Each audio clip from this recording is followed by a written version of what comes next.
Ole faamalo ma faafetai le tua. Ona o le foʻu ua tatou feloaʻi fiafia i lona alofa.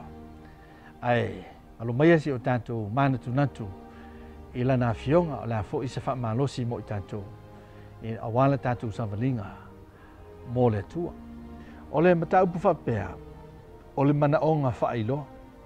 Luka sutasi feumamua le alii ia e a'o o mai a te i mātou i te talo.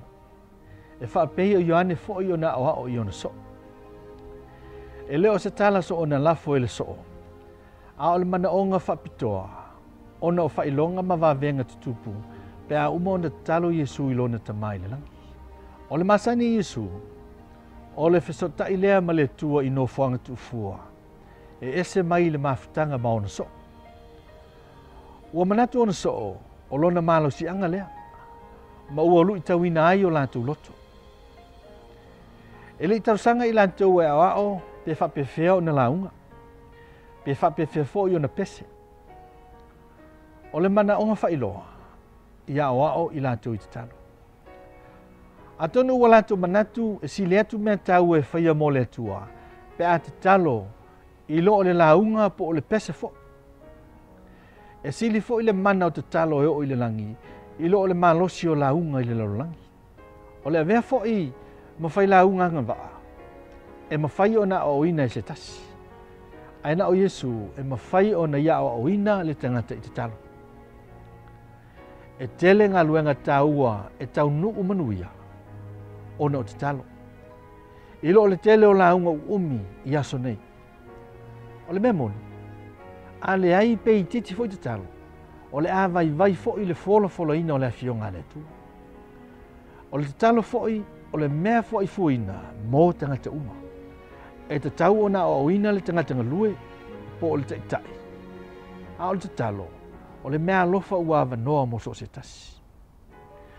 O le toi mana o mia fo i ni fai taulanga i te talo, ina ia fai masui o tātou i lumo le tua. O te tala Iesu le papuni, o le mea sili o na pa ia, sana o le fai taulanga sili e ulu atu ia i atu tasi i le tausanga. A tonu foi, e le maua uma e tangata tō whinga i mawhitanga ma e kālesia. Pei tai o le tangata talo, e le aison tāpulaa. O le malasi anga foi o le tangata, e maua i te talo, e sili atu i lo le tangata poto mo na whailonga maulu.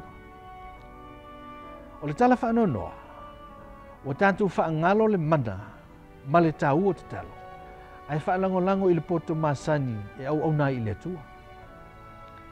E whasai ono suvalu ma suluima. I o tau te talo i le anganga i aso umalawa, i talo talonga ma whaatonga uma.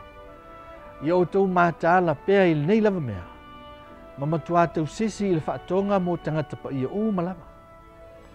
I oi, o le tiu te tau ave na o le kirusiano. O le te talo i aso uma, mo tangata pa ia. A toa fo i matangata i tu atu. Fo i pasulu iwa, fo mai paulo, mo hao fo i. Ina i tu ina mai le upu i ate au.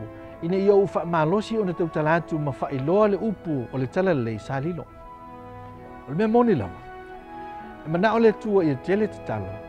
E maua i le mana e tala i le talalei. A whai na talo sanga le au so o ia Yesu e wha pena fo i tato. Le ali i.